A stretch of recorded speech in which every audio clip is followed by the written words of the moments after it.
Greetings, fellow travelers. Welcome on in. This is the 177th level of the RPG Cave. I am one of your hosts, the level 199 human Dark Lord, Ryan Turford. And as always, I'm joined by the level 199 elf battle alchemist, Dr. Garret. How's it going, Garret? I'm doing good, Ryan. It's been a fortnight. It's been a while. Yeah, it's been 2 weeks. 2 weeks, yeah. Fortnight plus 6 days. Yeah. As people would collectively describe it. How are you doing? I'm doing well. I had, first of all, thank you so much, everyone, for your patience with us and for being okay with us taking the last week off. It was my birthday weekend. Yes, happy belated birthday, Ryan. Yay. Thanks, Garret. So I was visiting family that weekend, but we did, of course, put up, Garret. We replaced it with our Pokemon tier list. We ran that again for people to listen to that episode. So that did go up on all the feeds this week. If you all had missed that episode before, we got to do it again. I even recorded a new intro and outro for it and everything. Oh, so cool. Nice. Go check that out. Sean already chiming in capital letters. Garret, 15 things, please. That's so many things. Well, there's one thing I can break down to like 20 different things, and we could that'll be the whole episode. So can't wait for that. Oh, dude, it's gonna be great. That'd be great. Yeah.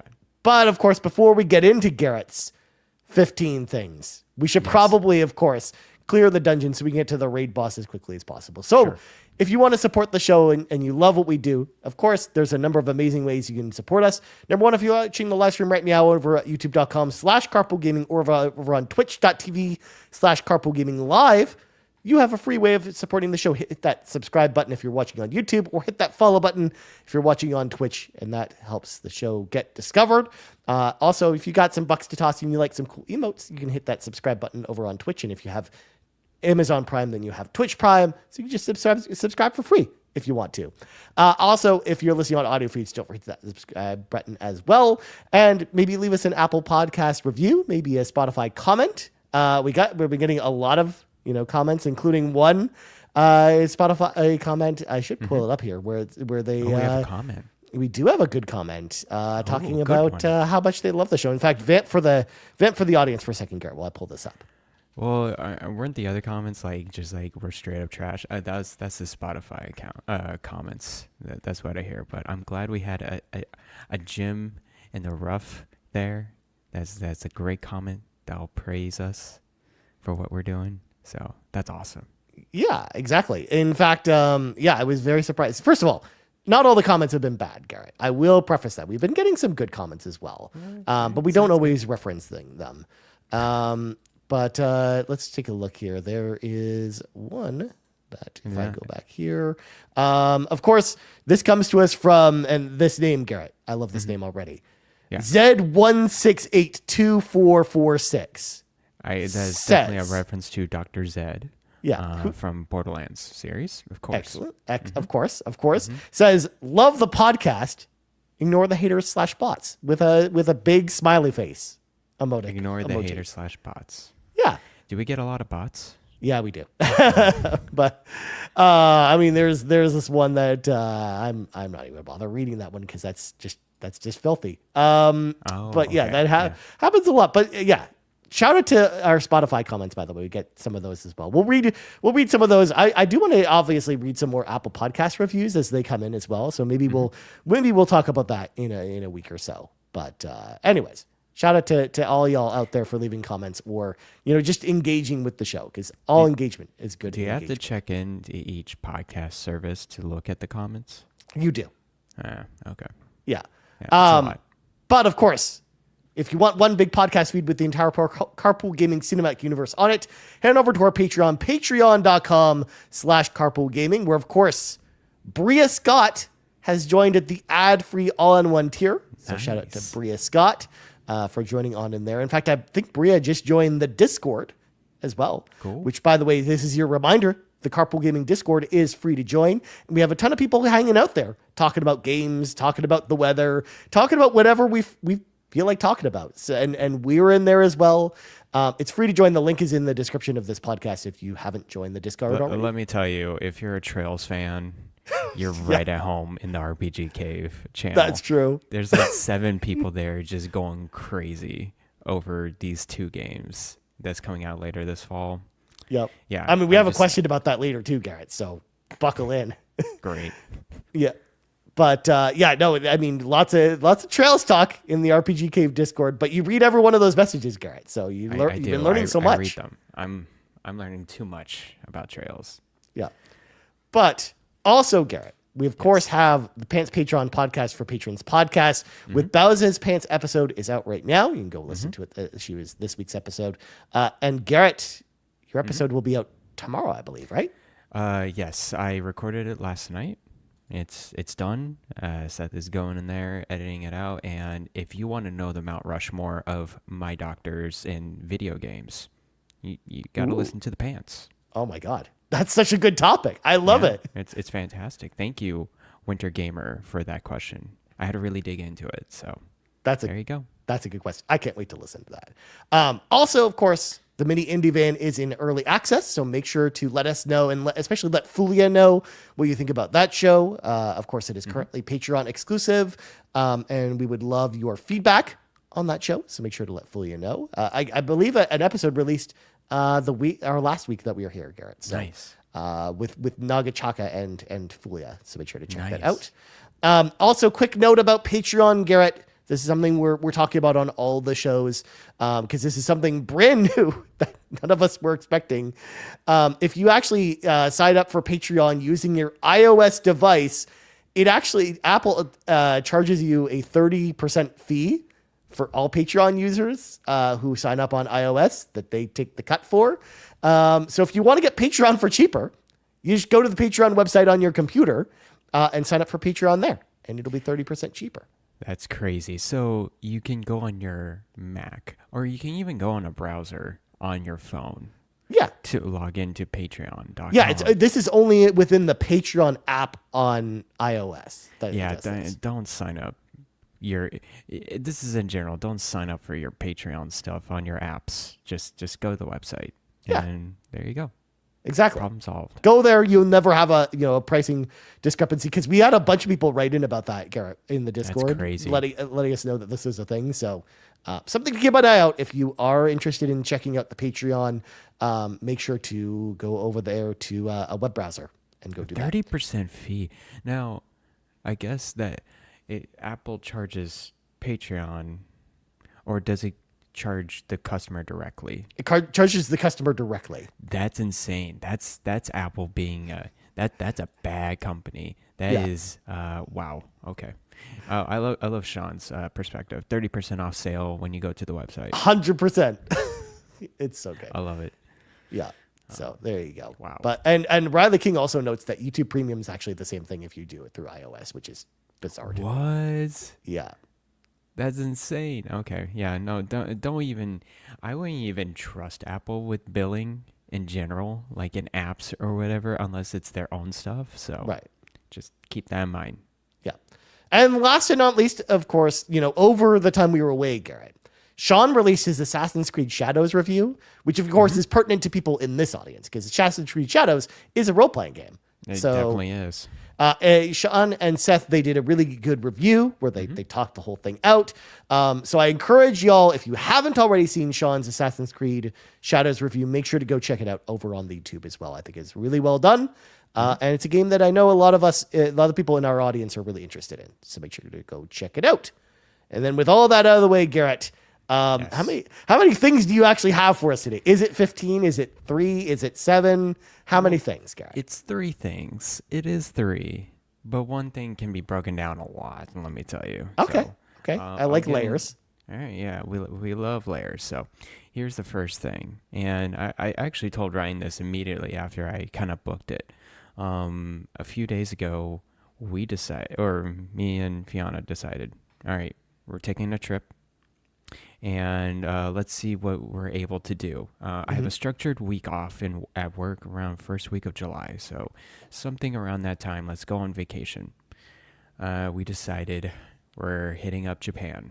So we are going to Japan for about a week. Okay. And just traveling throughout the cities over there.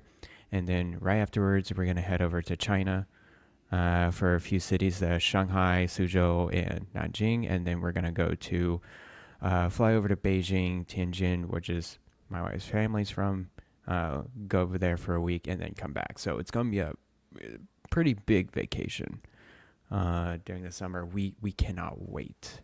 That sounds awesome. Yeah. So we've been planning out our hotels, our flights. We're pretty much settled with Japan. We got all of our stuff ready to go. But Okay.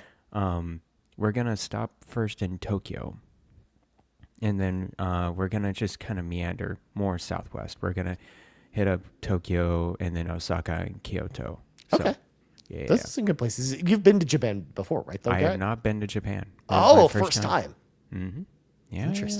Interesting. First time. And of course, I need to see if I can get some good deals on the gaming side. But also just, look at Akihabara District. And then You got to go to Super Potato while you're there, guy. I got to go to the Super Potato. I hear, though, the prices in that Super Potato are not cheap. Yes, because they cater to tourists now. They've wised up, so you kind of have to go to other shops to get the good prices. Mm-hmm. But at the same time, it's still a place you should go at least go see. Yeah. Even if you're not going to buy anything there. We're definitely going to go to Akihabara, and because they have like a museum type of thing too within that store, and there's like a couple stores like that with retro video games. So there are way more stores than you would normally think of. Even imagine, take the number that you imagine now already, mm-hmm. Garrett, and mm-hmm. multiply that by 2 or 3 times more. Like there's a lot more than you'd think. My goodness. Okay. Yeah.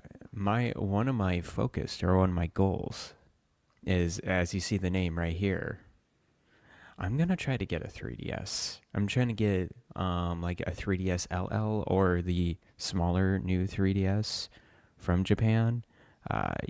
If you try to buy it now, like from shipping from eBay or whatever, it's like easily $300. Yep. Something like that. In Japan, you can probably get it around 120, 150 USD, somewhere around there. So much better deal, but I have to make sure it's good condition. Got to make sure it looks good. That's one of those things, though, mm-hmm. Garrett. I don't know if you've ever bought anything like electronics directly from Japan before, though. But mm-hmm. people in Japan just take such good care of their products that anything. I don't think I've ever seen like a really bad like used console mm-hmm. from a Japanese seller, unless it's marked like junk or fair condition or something. Yeah. Like they'll fairly mark it like with a sticker or something like that. Exactly. But yeah, no, you're right. Other than that, I'm pretty excited. Especially I can probably grab one with an IPS screen mm-hmm. on top. Oh, that would be the dream, right? To get a new 3DS. Other consoles, handheld consoles maybe, but I'm not like, gonna fish those out. Yeah. You're not going there for the Sega Game Gear Mini, Garrett, which of course only came out in Japan. And it's like super tiny. It's literally this big. Oh my goodness. Definitely not. Yeah. But also, we're going to hit up some Nintendo stores. I could. I don't think we'll have time to go to the Universal Studios over there mm-hmm. in Nintendo World. That's in Osaka. Yeah. It's kind of out of the way, even in Osaka, like away from the train station. So yeah, it's away from the train station. We plan to go to Nintendo World in LA, so it's like just right down there from us, so it's not bad. But actually, I am kind of interested in the Nintendo Museum. Yes, because Riley King asked you about this. Mm-hmm. So it's lottery-based system, and we're only in Kyoto for a couple days. I'll see if I can get a time from Nintendo Museum. But again, just we're doing other things too, of course. Castles and going to Kobe, and then so it just depends if the schedule fits. Yeah, but that'd be cool. Either way, sounds like it's going to be an incredible trip, Garrett.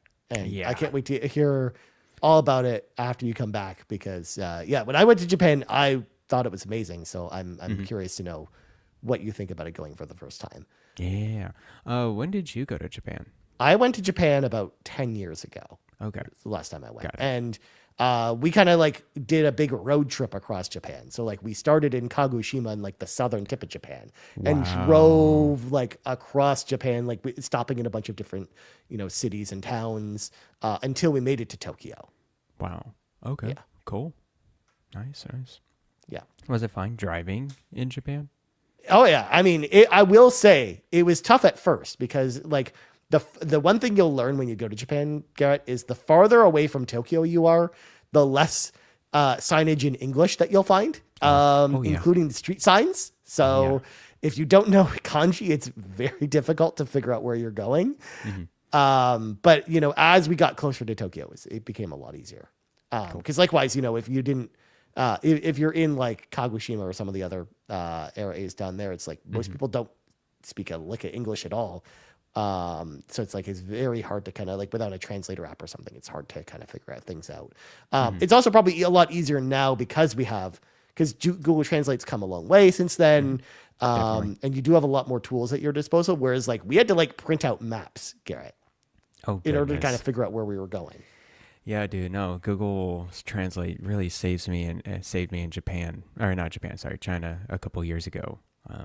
I can like text or I can take pictures and it translates pretty well. Yeah. English to Chinese. So I'm very excited for Japan. I'm also very excited to go to Shanghai as well. We're gonna be around that area for a few days, eat some good food and just explore the cities, the water towns over there. So yeah, very excited. Nice, man. The food I'm really excited about. Yeah, for sure. Yep, that was definitely one of the best parts of going was the food, for sure. But anyways, okay, that's my one thing, breaking down to like 7 different things. Thing number 2, Souffle's birthday party is today, so we planned out a little thing with a couple of other people that had the same litter, like the same dogs from the same litter, and so we're gonna go to a place in San Francisco and we're just gonna all hang out with birthday hats and with the dogs, and we're gonna take pictures. It's gonna be amazing. That's adorable, Garrett. Yeah, all the dachshunds. Oh man, just strolling down the park or whatever. It's gonna be amazing. But anyways, yes, Souffle's birthday party is today. Thing number 3. I want to talk about Avowed because I'm almost done. Right? Oh, interesting. Yeah, I'm 30 hours in, 31 hours. Okay. Maybe I'm not almost done. I don't know. I'm in the 3rd area, and I'm just like... You're about halfway done. I'm halfway done? Uh-huh. Jeez. There's 5 areas in total. Yeah. Oh, I thought there was only 3. Okay. Nope. There are more than 3. I'm not almost done. No. To be fair, I think the 5th area is like not too long. So. Oh, okay. Okay, got it. Anyways, I want to get done with this game. That's what I feel. Yeah, I think I'm gonna more or less mainline kind of the rest of the stuff. Because it's just getting like, oh, okay, here's the same thing. Go on the next thing. Oh, okay, here's the same thing. Go on the next thing. Yeah, you should be able to as long as you like keep your armor and weapons up to like whatever the next like rarity is, essentially. Yes. That's what I figured. Being a mage, I can tell I get pretty powerful. Mm-hmm. I have some unique I go with the wand and the grimoire. Right. And I have a unique grimoire with me. For the longest time I had a unique grimoire where it was a battle mage, where I found this battle mage book that basically I can do a fire circle and put a defense on myself, and then wield a magic staff or a two-handed blunt weapon that I conjured up. And that was a little OP. Basically, any enemy tried to go up to me, it would explode back on them. And I would have extra defense, so it did nothing to me where I did terrible things to them. And then I would just destroy them with my magic staff. So interesting. Yeah, and I still have that kind of technique going where I have that. I maxed out that fire circle thing that goes around me and the defense, which is pretty good. And then now I have like some good range spells from a unique book. So yeah, the mage is quite interesting. Mm-hmm. You get a lot of different stuff with different books. You could be more range, or you can be more close in range, like a battle mage. Right. So yeah, it's been going okay with that. The Nice. combat's good. Yeah. Whereas I just played a gunslinger the whole time. I had dual pistols. I was pretending I was Lara Croft, and then I would like Nice. supplement the pistols with like different elemental abilities. So I would like shoot the water and electrocute the enemies and stuff like that. Like, Nice. yeah, I got to do some cool stuff. But I think we'll talk about it a little bit more once you finish it, Garrett. I think we'll set aside some time to talk about it when you finish the Yeah. game. Yeah. Sounds good. Cool. But cool. Well, that's it for all that stuff. But we should probably get into, we're 20 minutes into the show. We should probably get into the topics at hand. We got a couple small topics this week. First of all, Garrett, I don't know if you knew this. There's a demo out right now for Atelier Yumia. Yes. I have played the demo. I believe you have also played the demo, correct? I've played the demo. I haven't finished it. I'm like 2.5 hours in though. I purposely didn't finish the demo. And we'll talk about it as we go. Because like there's a level cap in the demo and the save progress carries over. And I got like to the level cap like halfway through the demo. So I was just like, oh, okay. And I was like, well, if I keep playing, I'm basically going to be putting myself at a disadvantage if I use this save. What's going the into the level game. cap for it? It's level 10. Oh, I meant that. That's what I mean. Like when you get to level 10, which is pretty, you hit it like fairly early in the demo. It's like, well, you can't gain any more experience, but then you're doing quests that you would normally gain experience for in the main game. Interesting. If you pick I up did your not know save. that. Yeah. Okay. So I was just like, I purposely stopped in that spot. So I wanted to talk about it a little bit because like, neither of us are kind of, playing the full game right now. And it might be a while before we get to the point where we are able to talk about the full game. But I wanted to talk about the demo because I thought it was really interesting, Garrett. Because like, I think I talked about it a little bit on PlayStation Drive before I went on my vacation for my birthday. But I loved the demo for this game, Garrett. Nice. I really enjoyed it, in a way, and I'm like, man, I'm really, really hooked on this game. Like I'm thinking about this game all the time, and I'm like cursing the fact that I can't actually play it right now. Yeah. But because this game was so fun, and I'll talk about what I thought was fun about it. But I want to hear from you, Garrett, as the Atelier fan. What did you think about the demo? It was really fun. It definitely is pushing out. I feel like it's just progressing more and more to make sure the mainstream audience kind of gets in a little bit more. Yeah. It's a little more user friendly, and it has the same crafting elements that you see in Atelier, but they've introduced so many new I wouldn't say like brand new like mechanics or whatever, but like it really opens up the world. I think there's a lot of quality of life improvements with the For crafting sure. because I like the level of depth with the crafting, but I also like that it's streamlined and it's simplistic. Like you're not like, because I found in the previous Atelier games, and which was one of the turnoffs for me, was like how like meticulous you had to be with some of the crafting stuff, and I like that it's like distilled to like pressing a couple buttons to kind of get the same effect. Yeah, so there's a kind of like this auto synthesize or auto sort type of button to streamline the crafting, which is pretty nice. Yep. To do. The building mode is interesting. You never seen that, but I don't think you ever seen that before in I think it's brand Atelier new game. So yeah, you get to build your own tables, your own walls, your own buildings in certain confined areas, which is pretty cool. And likewise, if you want to like change costumes and stuff, you have to build like a wardrobe, and you have to build specific things in your house in order to unlock certain features for the game. Yes, so there's like kind of essential kind of I guess tool sets in furniture that, as you said, you change your clothes or change your tools or change your equipment or skills or whatever. It's super cool. Yeah. The way they arranged it. The world is, I would say the setup of the world is very different than previously. It was more open zone areas. Yep. And then there was like a hub in Atelier Ryza. In this case, this seems free open world. Yep. It seems like it's just a big open world. You can go explore and do stuff. Because that was like one of the reasons why, because I didn't think I would run against the level cap so quickly, and it was because I was going out and exploring these random caves and fighting these like really powerful monsters that gave me a ton of XP. Like that was like That's why I kind of hit that level caps within an hour, basically, because I wasn't really thinking about that when exploring, but it was like, hey, I want to see what's over there and what's over there. Like there was a ton of stuff to explore in the environment. Mm-hmm. Yeah, and there's of course, a lot of things to pick up for crafting. And you just go out in the world and it's like, okay, there's a rock there, there's a weed there, a flower there, or oh, I've never seen that type of mineral before. Let me go grab it, and it's like a brand new mineral. Like there's just constantly things to pick up, and then there's constant things to do. Like there's like the craziest thing was question marks. Yep. Around the open world, and I'm like, oh.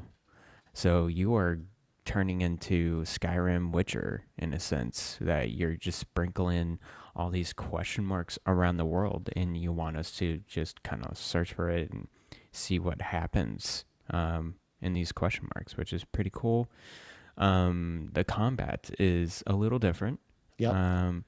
I was under the impression it was more of like a Genshin Impact action RPG, but it's definitely not like that. No, it actually feels like it feels kind of like almost like Xenoblade or Tales in a lot of ways. Like that's kind of felt like how I felt like while playing it, especially Tales in particular, because Tales, the way the combat system in Tales works for those that haven't played a Tales game is that you have a bunch of actions on cooldowns that you'll have as your character will kind of auto attack, and you'll kind of initiate them as you go, and they'll have their own combos associated with them.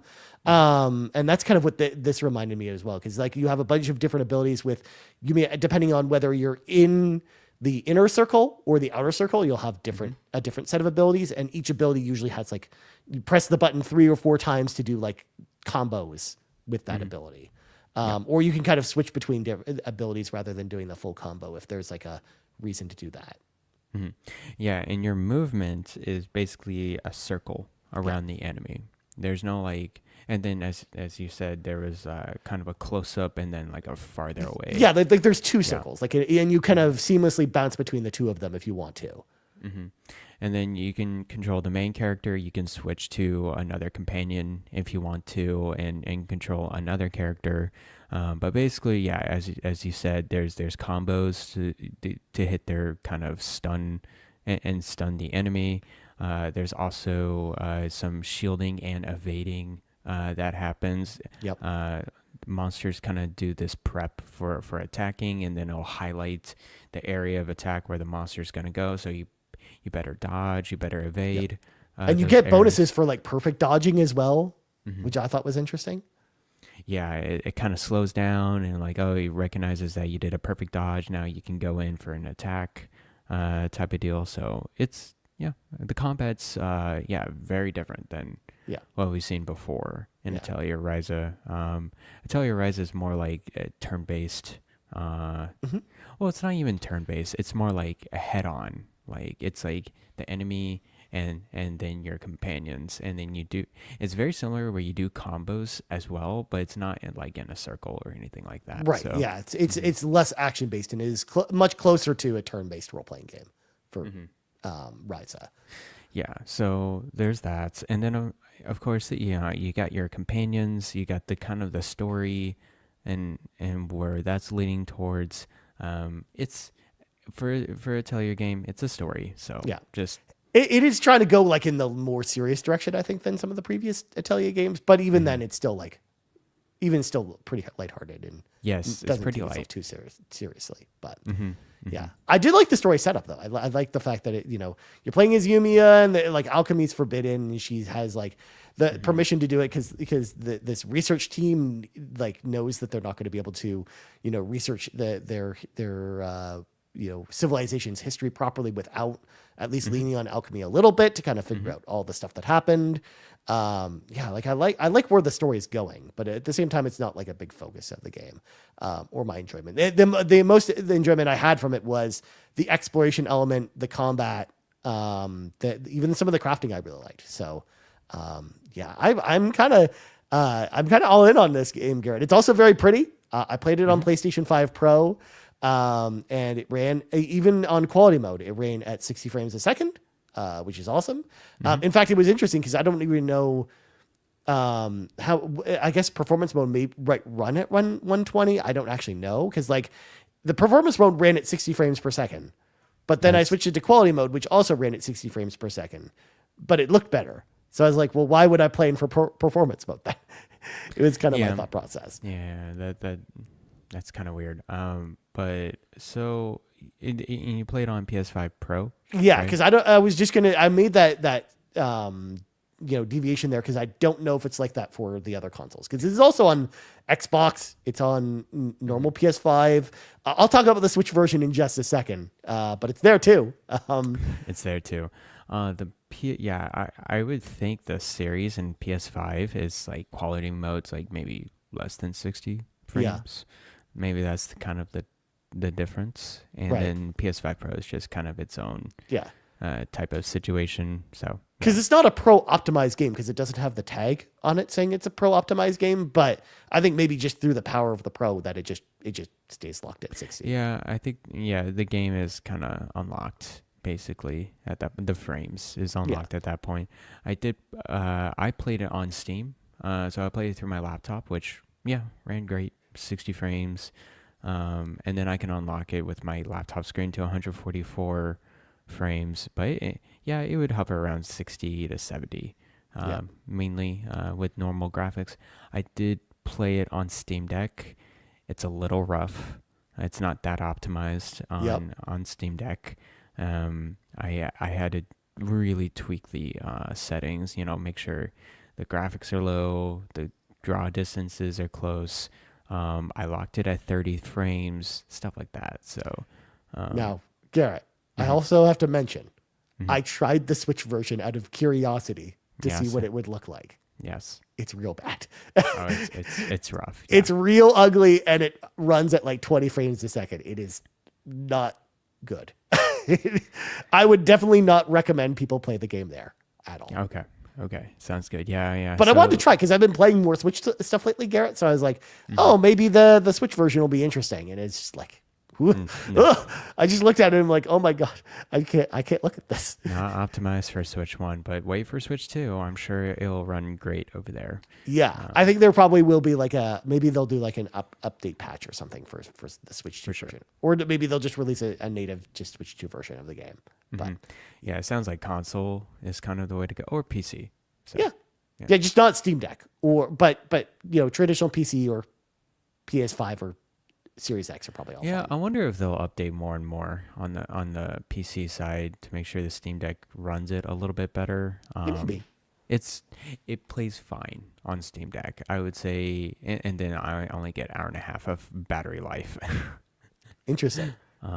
If I tweak it in the right way, but no, preferably on PC or console. That's where you get the best performance. Other than that, it's I'm very interested in this game.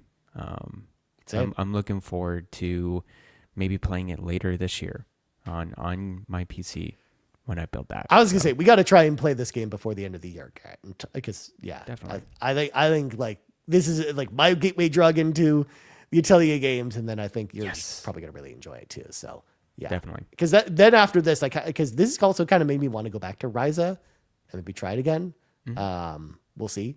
Because that game's never hooked me, but I'm like, maybe I go back and try those games again after really enjoying this one. But Yeah. I have another wrinkle to throw into this conversation. Oh no. So Yarden puts in the chat, Ryan, go buy it. I'll allow it. However, Garrett, a couple days ago, I got a random shipping notification in my email saying from the NIS store saying, hey, your package is shipped. And I don't remember ordering anything from the NIS store. So when I went and looked it up, Garrett, apparently I pre-ordered the collector's edition back in September and fully paid for it last year and totally forgot about it. How did you not? Oh my goodness! How did you not notice that? I don't know. I don't remember doing it, but apparently I did. Like right after the game got announced, I guess I went and pre-ordered the collector's edition. So I guess I have it coming to me at some point next week. So Cool. Oh, congrats for go past Ryan. but I'm like, I can't play it though because it's against the rules. It's against the rules for me to play it. I didn't make a special exception for it. What is even in the collector's edition? There's like a soundtrack and an art book, and it's got a cool box. And I was like, Okay. I'm like, yeah, that looks pretty cool. All the typical things. Okay, sounds good. Yeah. So, I mean, like, I'm just like, man, I'm kind of like, it's great that I'll have it. And maybe I'll even do like an unboxing video for it. But I'm also just like, dang, I can't play it because I made this stupid rule. Because again, I apparently I bought this like 3 months before I decided I was going to not buy games for the first 6 months. So when can you play it? July? Canada Day, July 1st. Oh, Canada Day, of course. Yeah, of course. I had to line it up with Canada Day, Garrett. But yeah, it's just going to, I guess, sit on my shelf until then. But Okay. yeah, Sounds good. that's just, it's, yeah, it's so weird that I guess I just totally forgot about it. Because I think it was because I had just paid for it like so long ago that I just totally forgot about it. But yeah. Cool. Yeah. Anyways, that's what we thought about Atelier Yumia, Garrett. But also, it's now time, Garrett, to read from the sacred texts because there was a Nintendo Direct that happened this week. Apparently. I was kind of hoping we'd get more RPGs than what we got. But I want to talk about the few RPGs we did get. And then I also want to talk about our last minute Switch 2 Direct predictions because the Switch 2 Direct is happening on Wednesday. And of course, we will be covering it on the Nintendo Drive this week. I wanted to give our predictions before that happens. Now, I will mention to audio listeners who are listening on the free feeds, I'm sorry you're listening to this on Thursday and the Direct's already happened, but it'll be fun to go back and listen to our predictions and kind of see how they all shaped out. Man, I can't believe there's a Xenoblade Chronicles Xenogears crossover happening. I can't believe that Capcom Cross Street, or I can't believe a new Project Cross Zone is the next Monolith Soft game. I can't believe that that's going to be a thing. But. Yeah, definitely. I can't believe they made an Atelier Yumia special edition Switch 2. Oh, to go along with, we didn't even mention it. We'll talk about Atelier Yumia, Garrett, but the Atelier Yumia Cross Tekken 8 promo is just like, what is going on here? They made like a whole video about it and everything where she's dropping slimes off the cliff. That's amazing. Yeah. It's so weird. It's so weird. Also, Sean's prediction in the chat, Xenoblade 1, 2, 3, combining the stories of Xenoblade 1, 2, and 3 in one game. I love it. It would be like 900 hours worth of content. You know, they'll make more fluff. It would be one of the longest games on the Switch, Garrett. It would definitely. Yeah. So let's really quickly talk about the games that we saw at the Direct this week. And then we'll talk about Switch 2 Direct predictions. So first off, Dragon Quest 1+2 HD, we got another look at it, Garrett. This game looks really good. It does. It's coming out this year. And there's a brand new character that is in the game. They showed this female character at the end. We don't really know what her deal is, but I mean, the fact that they kind of introduced her at the end of the trailer indicates to me that there's going to be like maybe there's going to be new content surrounding this character in this version of the game or something else. But I mean, neither of us have had a chance to play Dragon Quest 3 HD yet, but I think this looks pretty cool. Yeah, I wonder if I'm going to wait out Dragon Quest 3 until I'm closer to 1+2. Yeah. Just because these are 1+2 is direct sequels. They are. Yeah, they're all tied together. Yeah. So I would like to rather have it fresh in my mind. I have other stuff to play, but I have it installed on my Steam Deck, ready to go. My Dragon Quest 3 HD. It looks cool. I love the art style of this game. I love the cover art specifically in these games. They just look so good. Yeah, they did a really good job with the 1+2 art specifically because you've got characters from both games on it, and it just looks very pretty. And likewise, I've got my PS5 copy of Dragon Quest 3 just waiting for me. And I intend to play it because it's on my list of games I want to play before Canada Day. Because it's I don't know if I want to play it right now. It's on.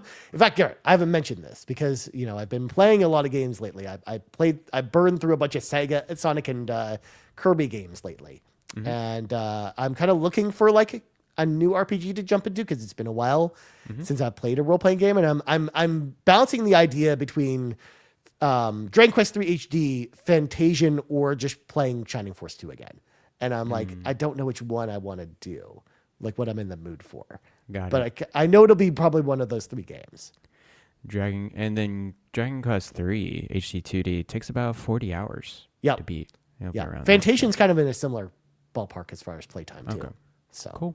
yeah. Cool. But I'm thinking about it. But I'm thinking about it. yeah. Either way, I'm excited for Dragon Quest 1+2. I think it looks pretty good. Awesome. But moving on to a game I never thought was going to get a remaster. Raido Remastered, The Mystery of the Soulless Army, comes out June 19th. This is a Shin Megami Tensei spin-off.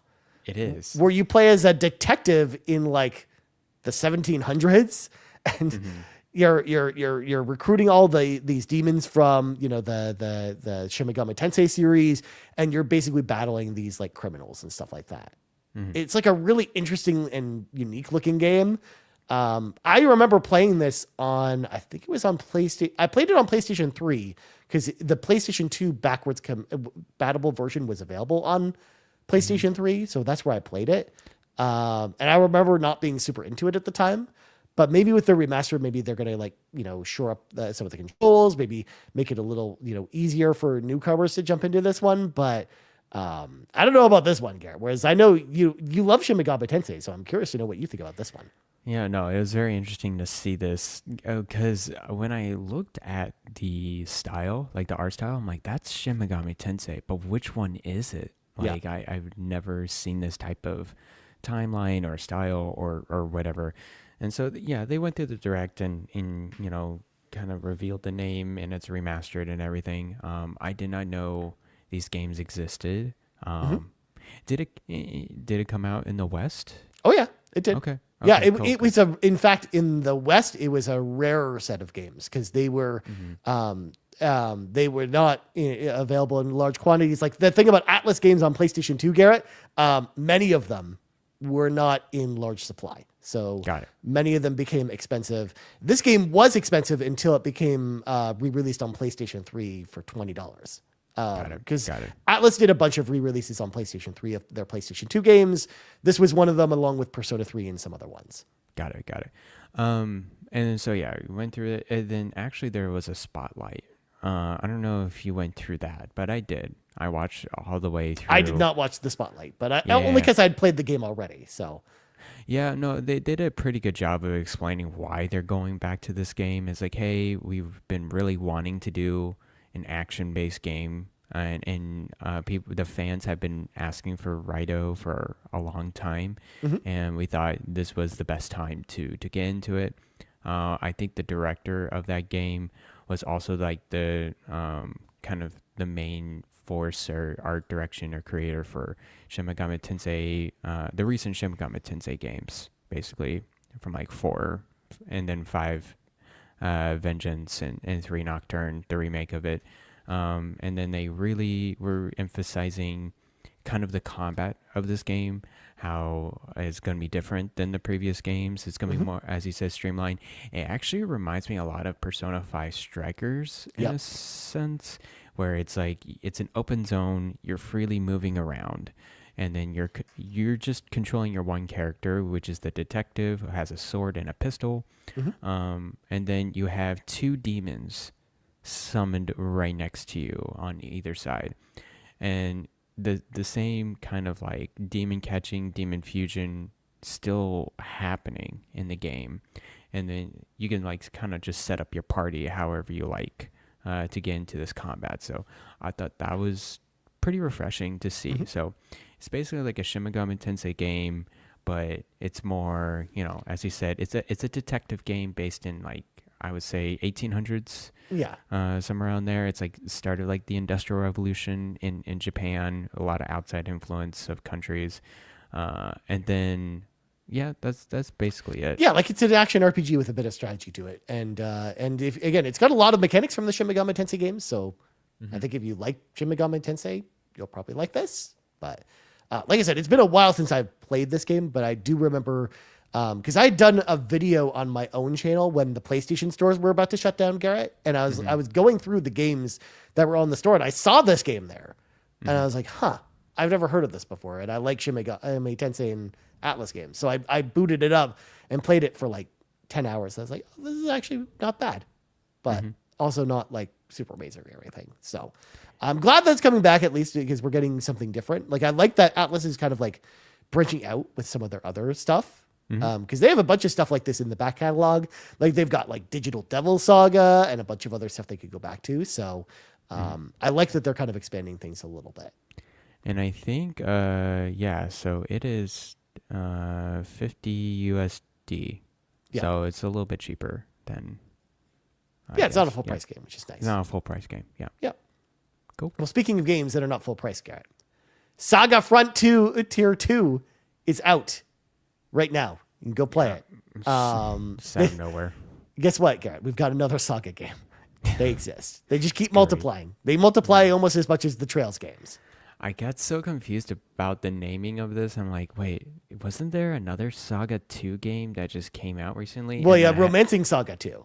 Yeah, I had to look it up. I was like, Yeah. there was something else, and I'm like, oh, that's different. Got it. Yeah, because this is Saga Frontier, which of course was the PlayStation 1 iteration of the Saga games, which are weird. They're very weird games, Garrett. I will tell you, because I've played the first and second one. I'm not very interested in getting into these games. Yeah, I'm just being honest with you. It looks fine. I wanted to at least give it a mention because it's there. It's there.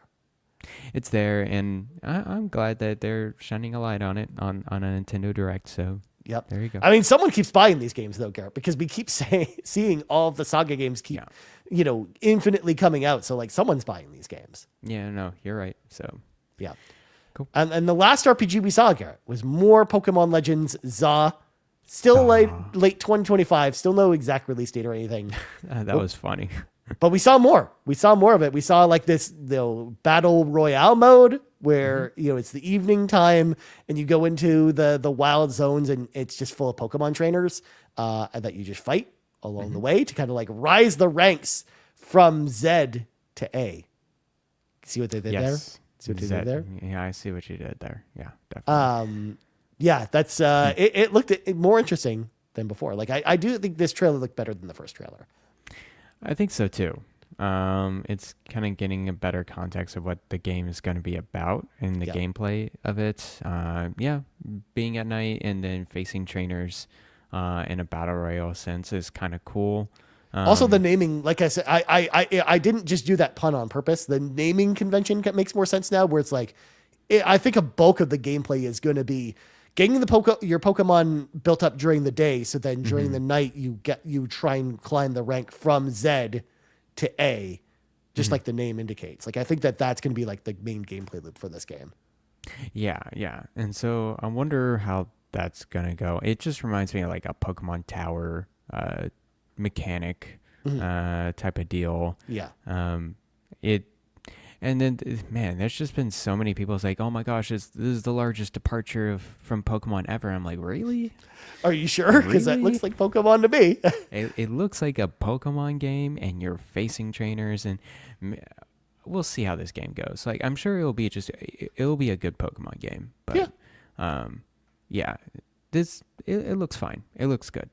That's pretty much what I have to say about I mean, I'm just going to tell you right now, and I mentioned this the last time we saw this game. I'm much more interested in something like this than I am for whatever the next gen of Pokemon is going to be.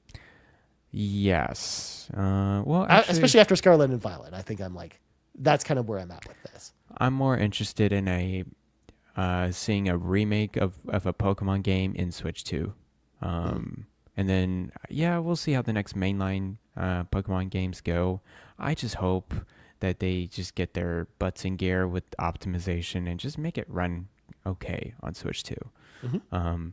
That's pretty much what I have to say about it. And then I will get Pokemon Legends ZA. I don't know if I'll get it day one. We'll see how the reviews go. The reviews will be glowing, of course. Of course. There's no way that they could possibly be bad reviews for this game. But I would like to really watch like gameplay videos and like the reviews and see how the game flows, and I'll go from there. See if I'll get it. Okay, cool. So Garrett, let's quickly talk about our Switch 2 predictions. We're not going to do like our usual prediction style or anything like that. We're going to do this freeform with like whatever we feel like throwing out there into the ether.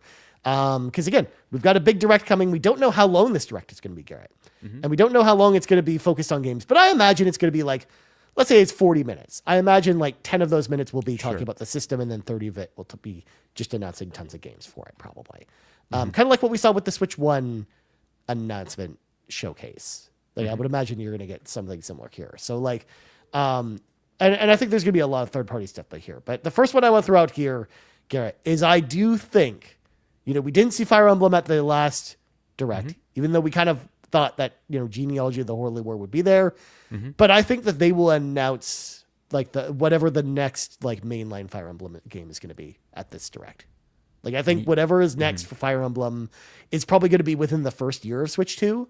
So because I think the timing just makes sense. It's been like it's been like a year and a half it's definitely been at least 2 years since Engage came out. So I would imagine like it's probably ready to go for like 2026 or even this holiday even.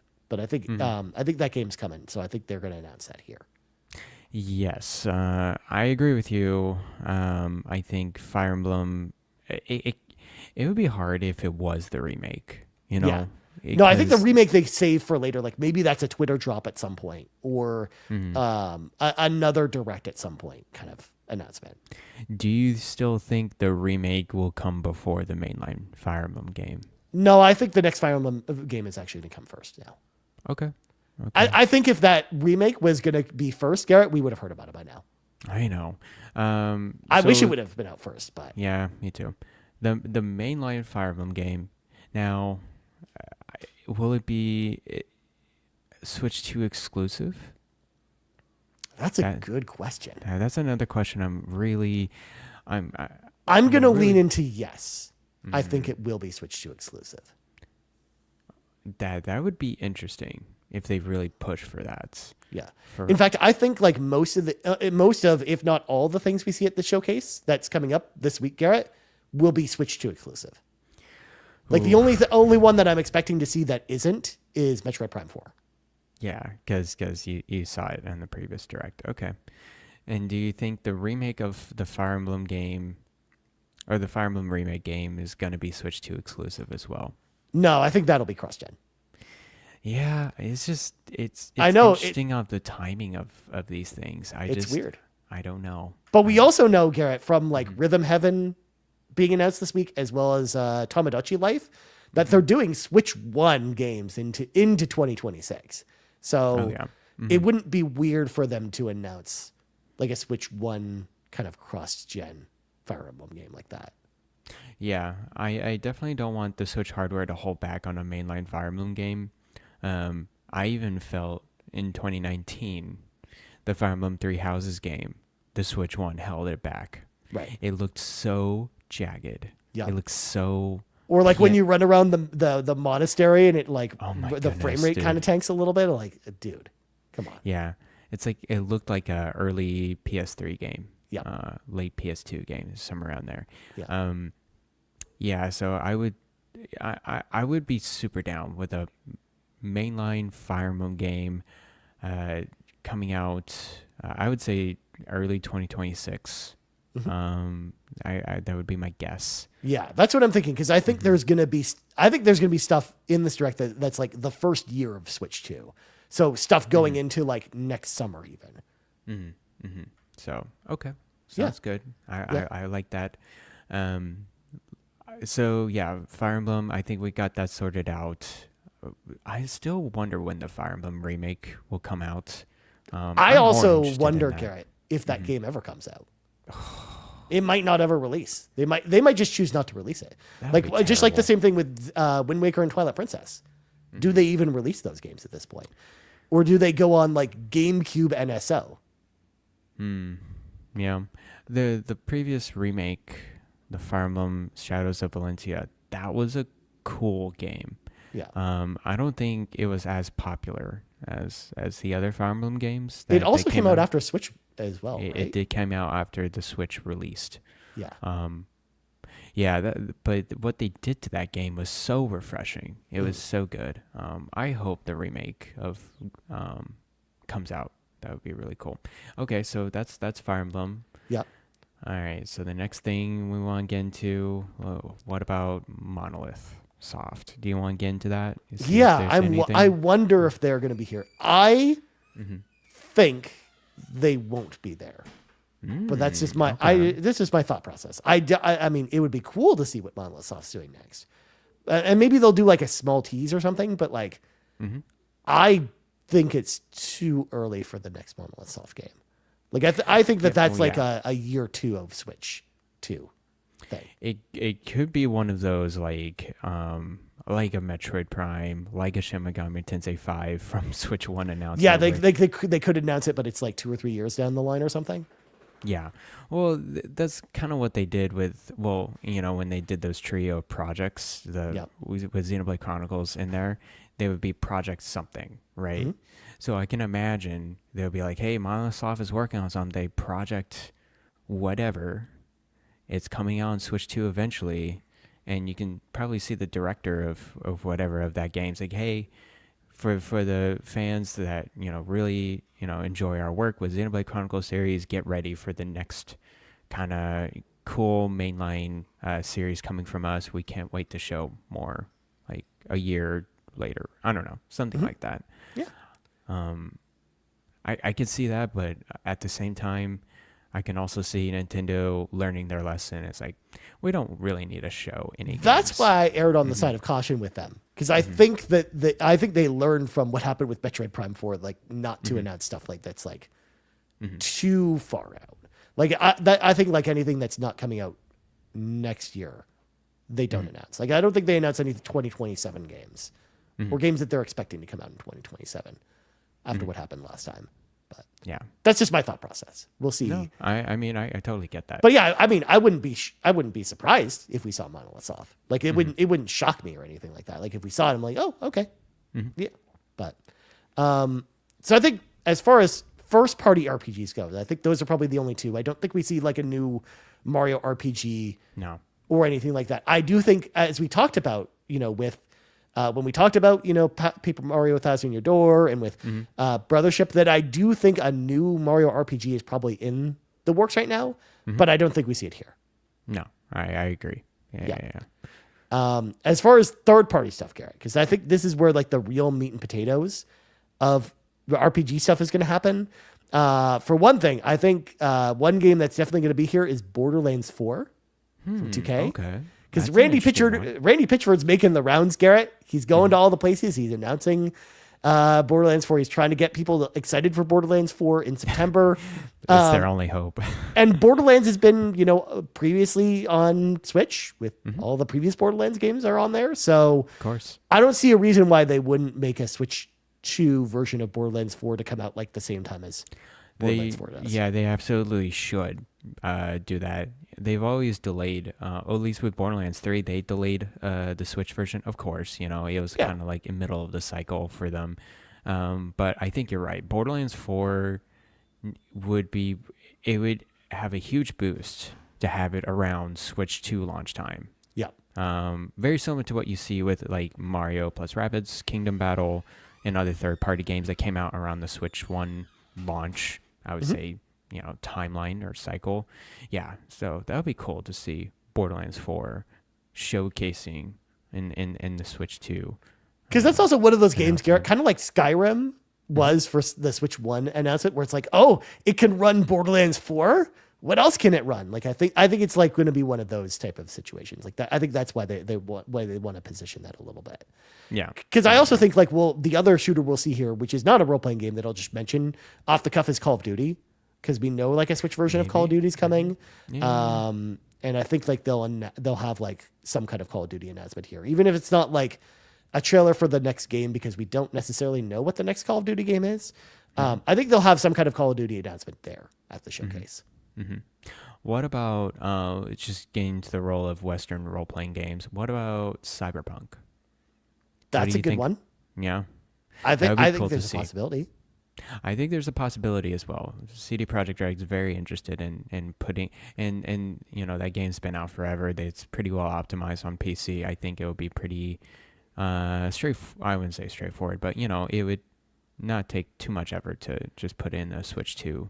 I was gonna say like the version. power of Switch 2 is probably akin to something like Series S. So like Yes. if a game can run on Series S, it'll probably run on Switch 2.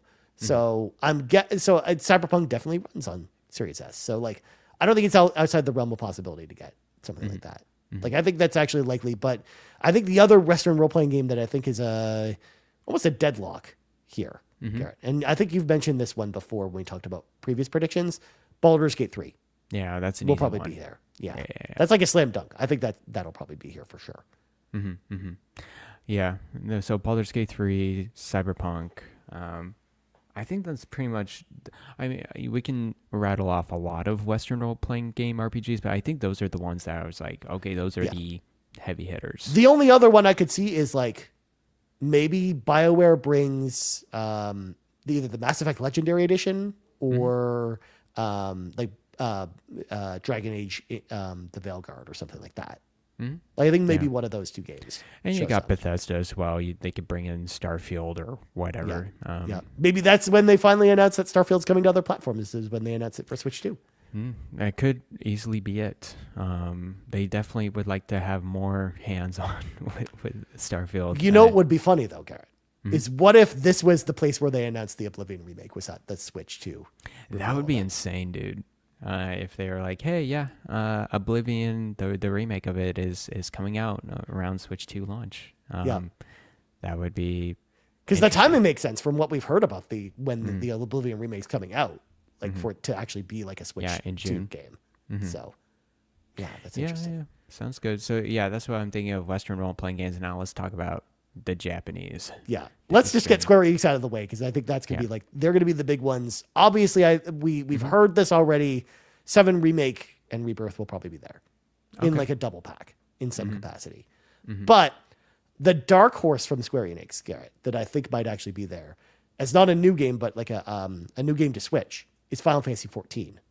Like a version of Final Fantasy 14 for Switch 2. Because I think it would be able to run it. Because it runs on Steam Deck just fine. So yes, it is. As well as Series S. So I think that especially with how popular that game is and how popular Switch 2 is going to be, I think like Square Enix sees dollar signs with people who would be interested in playing Final Fantasy 14 on Switch. Unlocking the Nintendo audience with the Final Fantasy 14, it would be Like I think there will be a version of that game for Switch 2, and whether it's at launch or comes later, I think they will be. That there's a chance it'll be at this showcase as well. But 7 Rebirth and Remake for sure will be the big games for Square. Maybe they have an original game as well, kind of like Octopath Traveler at the Switch 1 event. And maybe it's like Octopath 3. Maybe I've heard like maybe it's like a Bravely Default remake. They could do like any number of things. Yeah, you can imagine some sort of new IP or new game from Square Enix, but it has the classical turn-based mechanics that you know and love from. Yeah, and it could be like an HD 2D game, or like it could be like maybe they do like a brand new 3D game. Maybe they even do like a Final Fantasy spin-off, because like I've talked about it forever, where it's like, well, you're trying to dig up some of these old properties, but I'm like, why wouldn't you just do a spin-off game of Final Fantasy of some kind? Like I think that's a well that they haven't really mined too often, except for like Stranger in Paradise is the only one I can kind of think of. Yeah. So that would be cool. I think the big one that we haven't talked about is Dragon Quest 12. Yep. And so, do you think we would see Dragon Quest 12 even in this Switch 2 Direct? That's the question. That's the thing. I think it's just depending on like whether or not they're ready to show that game, and I think it's too early for it. I think they want to focus a little more on the PlayStation crowd with Dragon Quest 12 than the Nintendo crowd. Even though it was kind of originally a Nintendo based game, or at least the series. Well, I mean, Dragon Quest 11 came to Switch later. It did. So I mean, maybe it's a similar situation with 12, where it comes to Switch at some point. Like it maybe a couple months after or whatever. Because, we keep hearing Dragon Quest 12 being rebooted in some way, and then it's going to be more, I guess, grittier, action-based, a less, the Dragon Quest we know, it's more lighthearted. I wouldn't say lighthearted, but like the art style design is like not too graphically intensive. It's more geared towards the classical Japanese RPG art style, and story itself. But it seems like 12 is going to be a little different than that. I maybe they'll tease something. Maybe they'll just do a quick teaser announcing that's a thing. But again, like I feel like it might be too early to show that game. Like especially with how we've heard about the development for that game. Like I think it might be too early. But I like where your head's at with that one though, because I do think like maybe that is something we hear about here. But otherwise, again with Square, I really think it's just going to be the Final Fantasy games I mentioned, maybe Dragon Quest 12, and then like I would imagine probably a new Square Enix role playing game of some kind.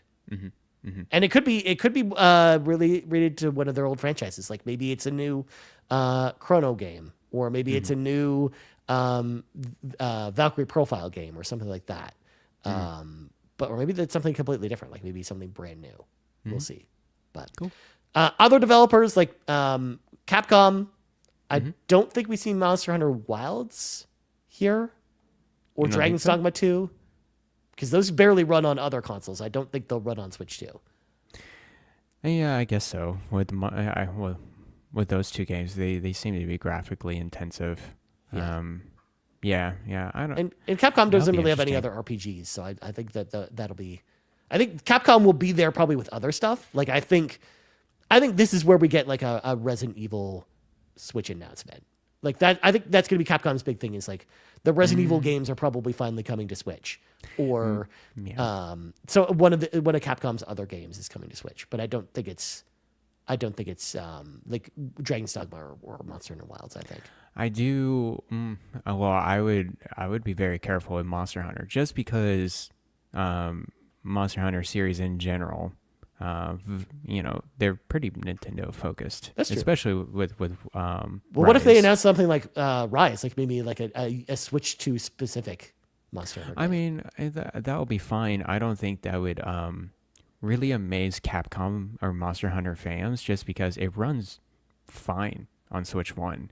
Really, the only difference would be like 60 frames versus 30. And I don't think... Oh, no, I meant not like Monster Hunter Rise coming over. I meant like a game like that, where it's like maybe a sequel to Monster Hunter Rise or something.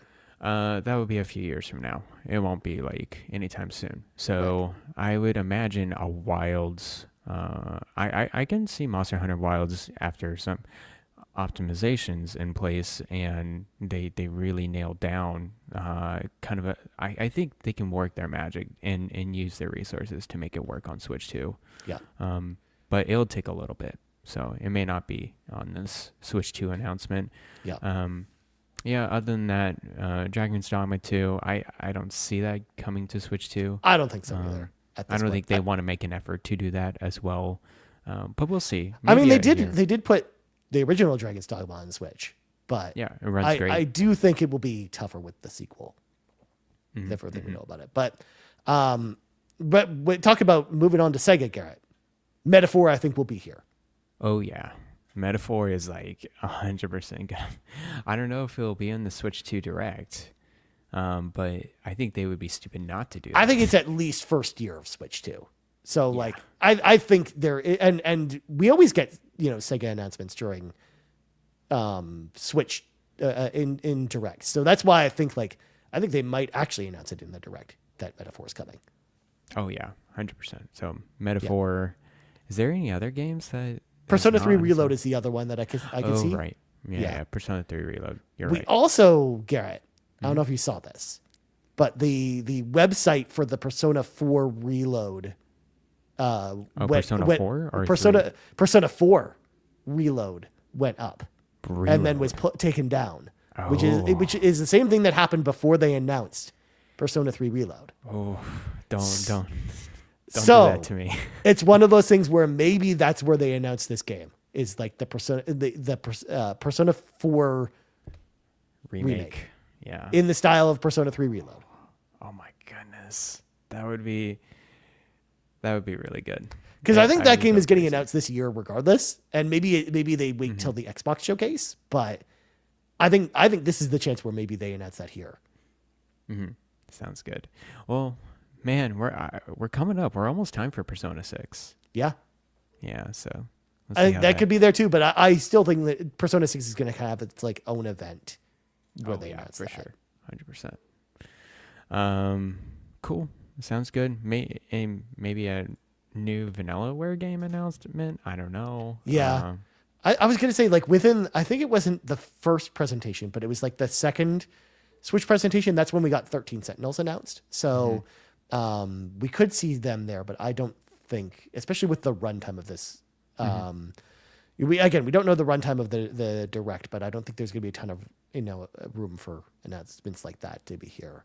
Because likewise, I don't think we see like many indie games here, except for the indie games that launch with the Switch. Yeah. And even then, I don't think any of those are really going to be RPGs. Cool, man. Well, we just made up a whole Direct within itself with just RPGs, so Yeah, we'll see. exactly. How I mean, most of everything the stuff goes. isn't going to be there. I think there's only going to be a couple of the things that we mentioned. Because like I said, we're going to probably see, Mario Kart, dive Easily. on that. I think we'll see like kind of like a brief mention of Metroid Prime 4 with the release date being the Switch 2 release date, as well as, new Mario game, and some other stuff. So I wonder if they'll mention anything about like an upgrade patch for Xenoblade Chronicles X.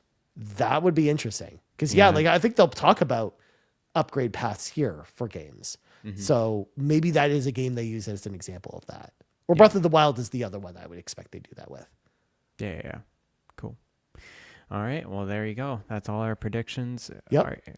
So, are you doing anything for the Nintendo Direct? I have to work during the Direct, so I will not be live streaming it or anything like that. But we will be definitely covering it on the Nintendo Drive that night. So Okay. I someone might be on that show. I'll try on this watch it podcast. live. But dude, why did they have to do 6 a.m? Yeah. Why? I think I can wake up, an hour later and just be fine. Just black out, the social media and everything like that. We'll see how I feel Tuesday night. Yeah. Whereas, I'm working at that time, so it'll be like one of those things where I'll probably like when I have my lunch break is when I'll watch it. But it depends on how long it is too, because like I said, they haven't announced the length for it. I mean, it could be an hour, especially with how I think early in the could be morning an it is. hour. An hour, or even longer. But I do think it'll be kind of a meatier presentation. So Yeah. probably won't be able to watch it just on my lunch break, but we'll see.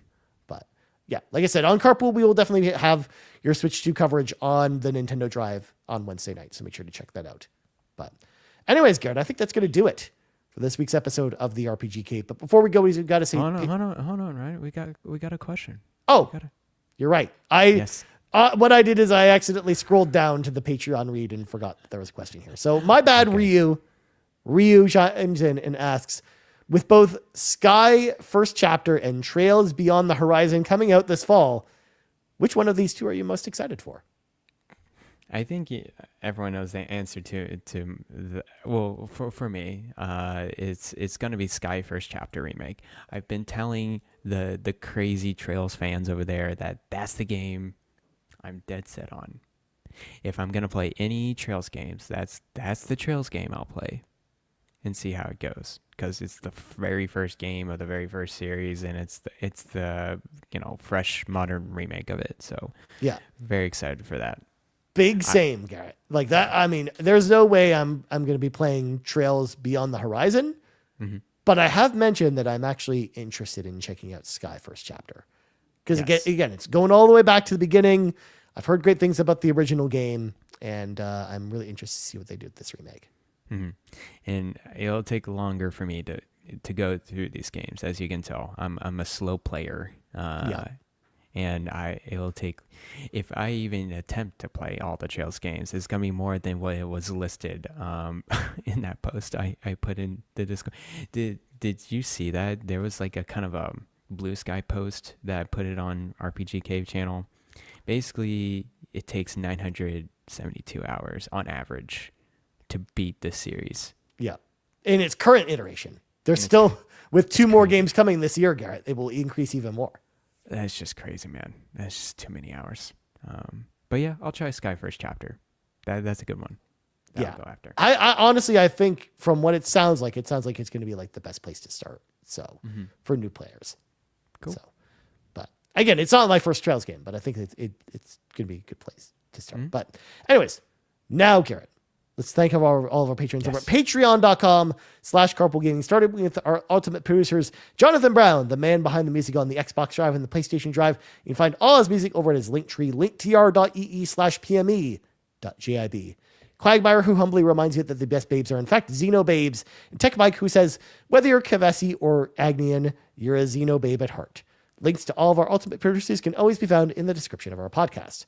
Our platinum producers, Smokin Joe, the Captain, and Tim Paullin, and our gold members, Adam K, Anna, Awesome Dave 1337, Brad Moore, Brian Reese, Cecily Carrozza, Dan and Luma, Dannohh, Emilio Kelly, John 32, Ligerwoods 330, Mr. Giggles, OldMrFrump, Patrice Mallette, Peje, Riley King, Stephen Keller, and Toxic. Huge thank you once again to all of our patrons over at patreon.com/carpoolgaming. If you want to head on over there, choose the tier that's right for you. And now, Garrett, plugs go.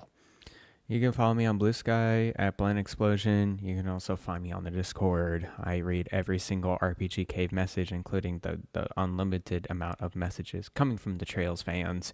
But in that, I post down there, and then I also kind of meander in the PC gaming. I really want to build that PC. It's coming up. One of these days. One of these days. Yeah, that's pretty much it, Ryan. As for me, you can always find me in the Discord at Ryan Turford. You can also find me on backlogged.com, Ryan Turford as well, where I'm just posting reviews of Sonic games that I'm playing, Garrett. That's all I'm doing now. That's my life now, is just playing Sonic and Kirby games. So this sounds like a wonderful life. Look, some of these games are pretty good, Garrett. I can't deny that a little bit. So make sure to go over there and check it out. But until next time, friends, I am Ryan Turford. That's Garrett Bland. This has been the RPG Cave level 177, and we're out. Bye-bye.